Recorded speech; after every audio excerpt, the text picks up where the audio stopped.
مزيك FM، الإذاعة الأولى في تونس. سام تريفي، نائب رئيس الرابطة التونسية للدفاع عن حقوق الإنسان. عسلام. أهلا وسهلا. مرحبا. مرحبا. سؤال ممكن جاي كان صعيب شوية بكري على سيد عميد المحامين بهيم بودربالة، مازلت تؤمن بالثورة ولا لا؟ أكيد نؤمن بالثورة. 10 سنين بعد ثورة تونس، بعد ثورة الشعب التونسي، أكيد نؤمن بالثورة ونؤمن بكل مطالب متاع الثورة، ولن يهدأ لنا بال إلا أن تتحقق كل المطالب هذه. رغم التعثر ورغم أكيد فماش ثورة ما فيهاش ورغم الهزائم. كلمة صعيبة شوية.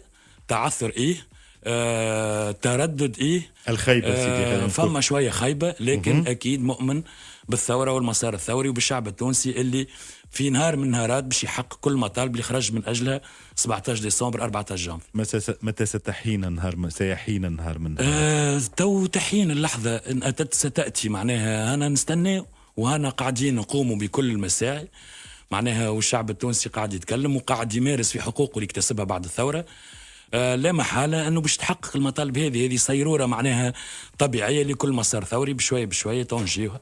إهانة للمهاجرين التونسيين وكل مهاجري العالم وانتهاك لحقوقهم. سي المشيشي، باش تروح لتونس تحيي جميع المهاجرين غير النظاميين في تونس بمقتضى قانون مكافحة الإرهاب.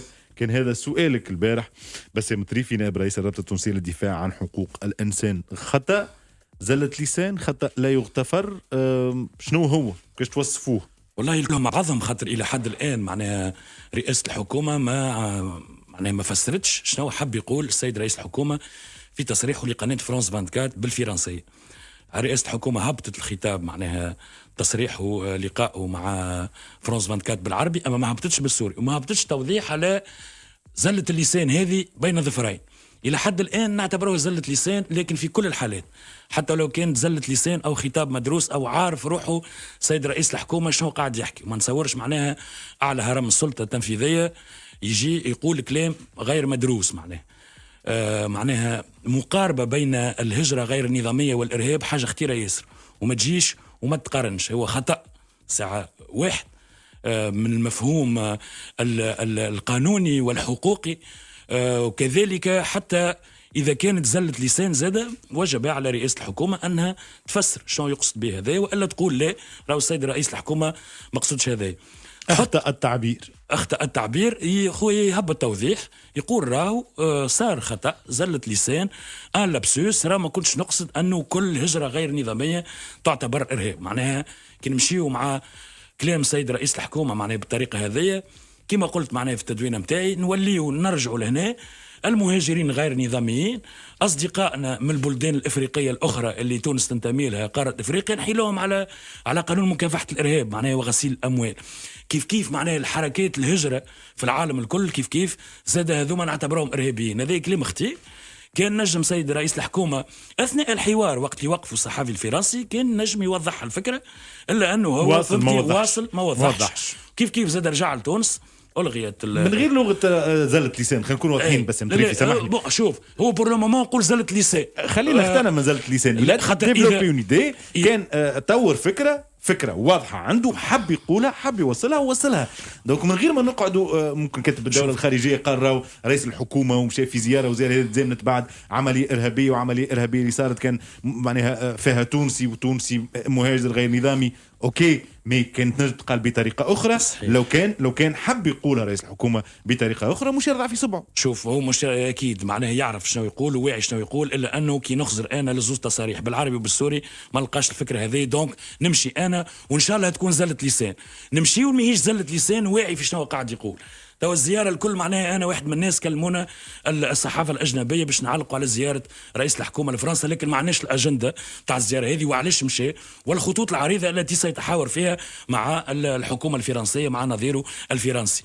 بعد ما رجع حسينا نحن معناها وكأني الحكاية هذه معناها عودة المهاجرين أو ترحيل المهاجرين الغير نظاميين كان أساس هذه الزيارة. معناها كأنه المحور الوحيد اللي مشى من أجله، كأنه فرنسا نادات رئيس الحكومة التونسي باش تحكي معاه في هذا الموضوع فقط. مساومة أي سيدي، عنا واقعة ناس، العملية الإرهابية في ناس، هذا التونسي اللي قام بالعملية يجيو سيدي يشوفوا لنا حل للمهاجرين الغير نظاميين التوانسه اللي في فرنسا. ومن بعد في الشيء التالي نحكيو نفس الحكايه. معناها الراي العام التونسي تبين له من خلال التصريحات اللي قام بها السيد رئيس الحكومه ومن معه انه هذه الزياره تنزلت في انه فرنسا عيطت لنا اجا سيدي نشوف حل للمهاجرين غير نظاميين. نحن لهنا نقولوا تونس دولة ذات سيادة وفرنسا كيف دولة ذات سيادة وتحكمنا مواثيق ومعاهدات دولية. ونذكر السيد رئيس الحكومة اللي فما الحق في التنقل منصوص عليه في المواثيق والمعاهدات الدولية كيف ونحن فرنسا شريكنا الأول تاخذ معناها تبعث لنا معناها في السلع نتاعها وتبعث لنا في ليزيكسبات نتاعها وتبعث لنا نقولوا هاي أوروبا تبعث لنا في النيفيات نتاعها وتاخذ أحسن معنا من ولادنا هاني كنت المتميزين. تاخذ في الأدمغة معناها هجرة أدمغة. اليوم أنت تاخذ في الأدمغة تاخذ في أحسن ما عنا تاخذ في ثرواتنا جو دي تري بيان تاخذ في ثرواتنا وفي المقابل تعيط لي بلغة أخرى بين ظفرين هز عليا معناها بين ظفرين سقط المتاع نتاعك معناها هذوما الناس غير مرغوب فيهم هز عليا نتاعك. هذايا معناها حاجة فيها إهانة للتوانسة الكل فيها إهانة للمهاجرين التوانسة النظاميين وغير النظاميين. ونذكر اللي راهو المهاجرين النظاميين راهو أغلبهم عملوا رقم بعد كانوا غير نظاميين وقاعدين يعطيوا للدولة الفرنسية ويخدموا في الدولة الفرنسية ويقدموا من جهدهم وفكرهم للدولة الفرنسية. معناها هذه نعتبر أن إهانة لكل المهاجرين في العالم. هذا سان لابسوس كارو صلحوا.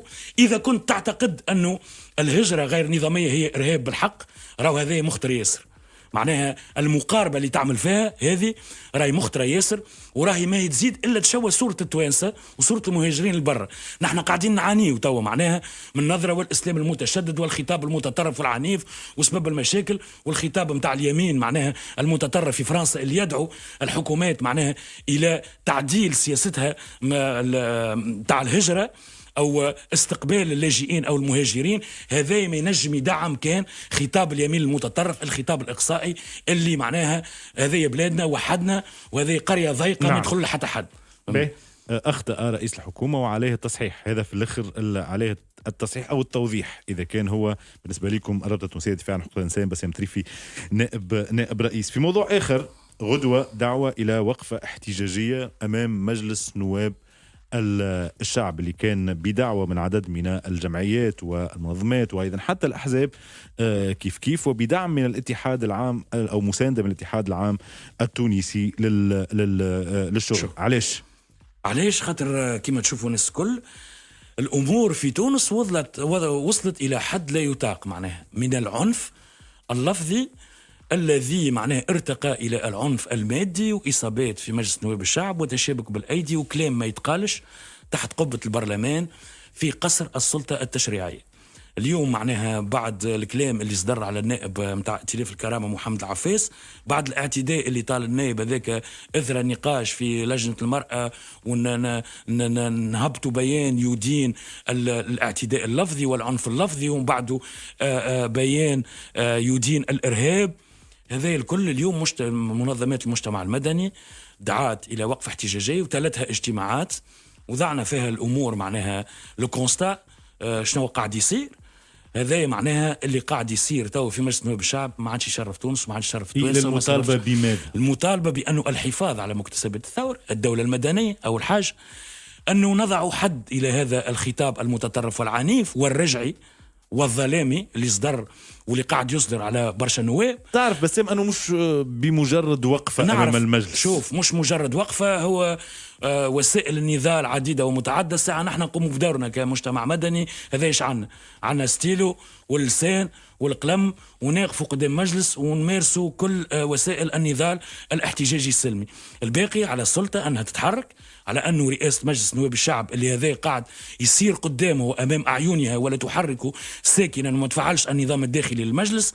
اليوم يلزمها تحمل مسؤوليتها وما تكونش المتستر والمشارك في هذا الخطاب باعتبار أنه اليوم نحمل أنا سي طارق الفتيتي رئيس مجلس نواب الشعب كي ياخذ المصدح النائب العفاس ويتكلم لمدة 5 دقائق ويكيل معناها أنواع السباب والشتائم للمرأة التونسية ونائب رئيس المجلس ما يتكلمش.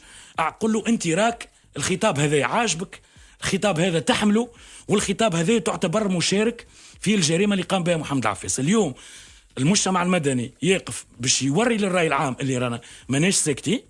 رانا متمسكين بمدنية الدولة، رانا ننبذوا خطاب العنف والخطاب الرجعي المتطرف وتندوا بالعنف أكيد مهما كان مأتاه.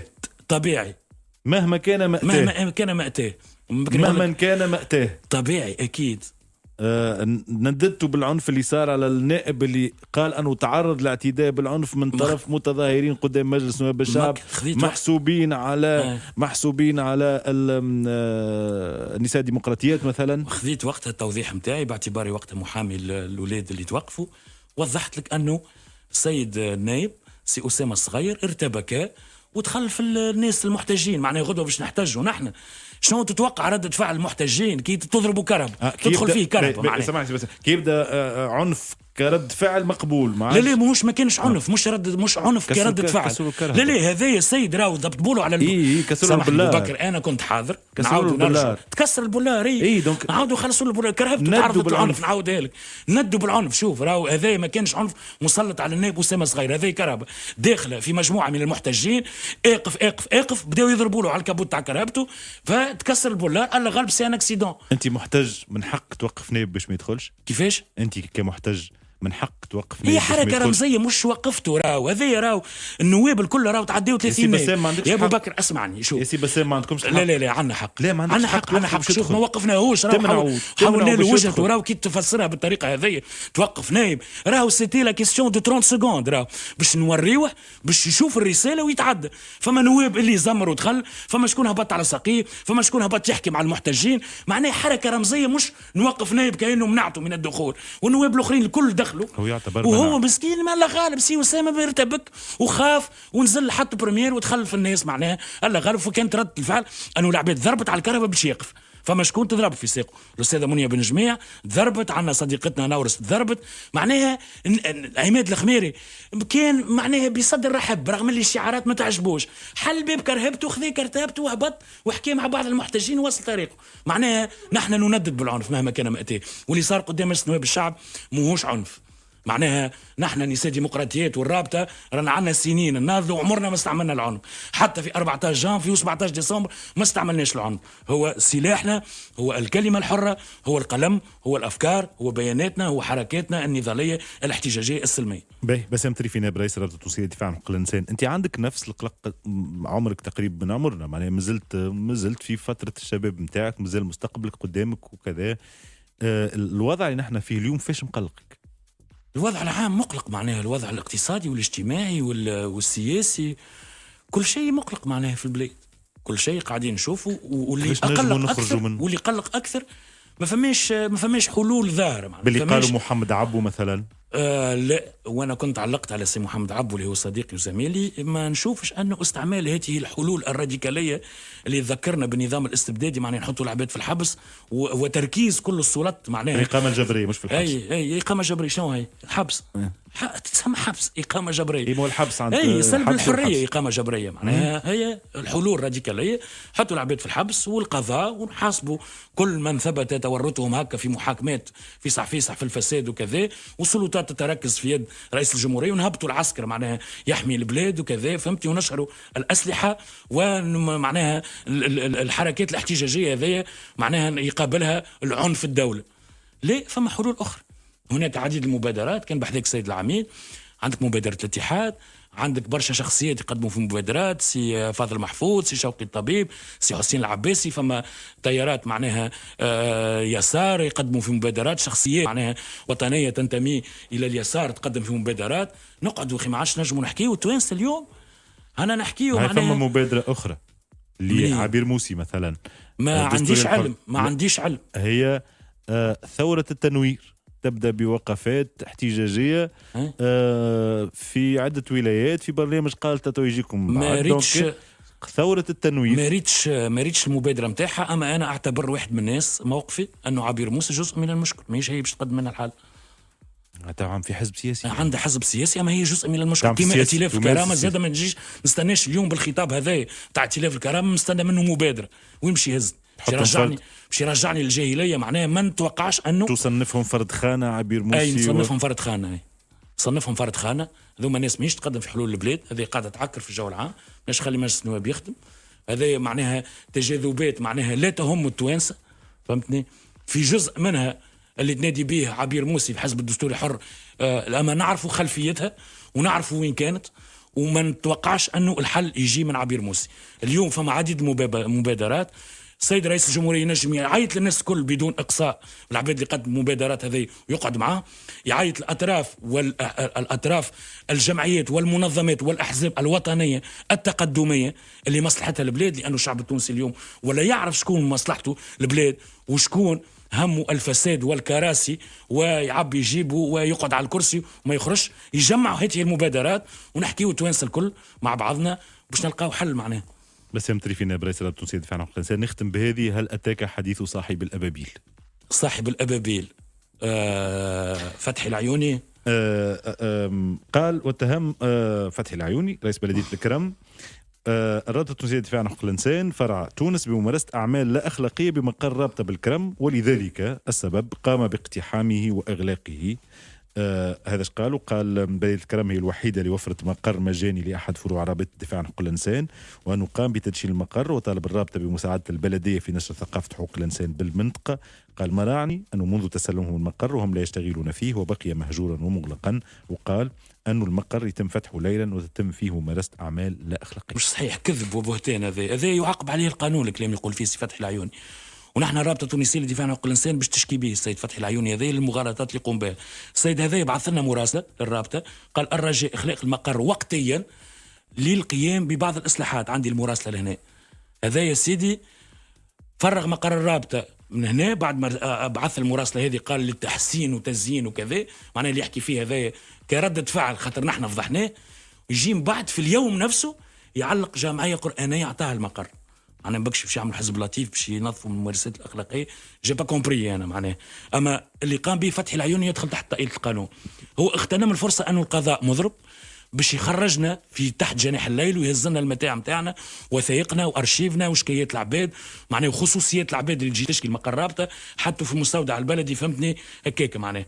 اثنين بتصاور معناها نشاطات والشباب ينشط في المقر هذايا، ولا هيئه الفرع تعقد في اجتماعاتها، واللي يقول فيه الكلام هذايا معناها لا يمت للواقع بصله. انا ما سمعتوش اما قالوا لي هذا باش يتم التشكي به السيد هذا. مقر فرع الرابطه سيدي مش مزير، راك عامل انت عندك مقر متاع الدوله هذاك مش متاعك انت سي فتحي العيوني. نحن جمعيه اقدم جمعيه في تونس من عام 77 نظلنا وتكلمنا على الناس كل بمختلف مشاربهم من اليمين الى اليسار. اللي اتاه فتحي العيوني هو كردة فعل امام موقف الرابطه من خطاب ائتلاف الكرامه المتخلف الرجعي وهو مساند لهم. بعد ما تحركنا نحن على قالوا العفاس ومواقفنا من صندوق الزكاة وغيره من المواقف الأخرى والمساواة، سي فتحي العيوني يقول لك هذوما لا خويا ما همش في الخانة متاعي، ما عندهمش نفس الخطاب متاعي، ما يخدموليش مصالحي، خلنا نعطيه الجمعية القرآنية، فهمتني؟ وعطاها الجمعية القرآنية بالصور، نحى لفت الرابطة وعطاها الجمعية القرآنية. هذا يدخل تحت طائلة قانون، هذا افتكاك حوز بالقوة. هذا معناه نورمالمون هو السيد كي حشو بالمقر يعمل قضية استعجالية لإخراجنا ويخلينا الوقت باش أن نحن نشوفوا مقر آخر ونلمدوا أبدباشنا مش تهزهم هكاك. هذا باش نقوموا نحن دوبا ما يرجع القضاء باش نقوموا تقديم الشكايات في خصوص الكلام الكذب اللي قالوا، في خصوص معناه افتكاك حوز بالقوة، وفي خصوص استرجاع مقرنا. شكرا جزيلا بسام تريفيني رئيس الرابطة التونسية للدفاع عن حقوق الإنسان. بارك الله فيك أستاذ. شكرا.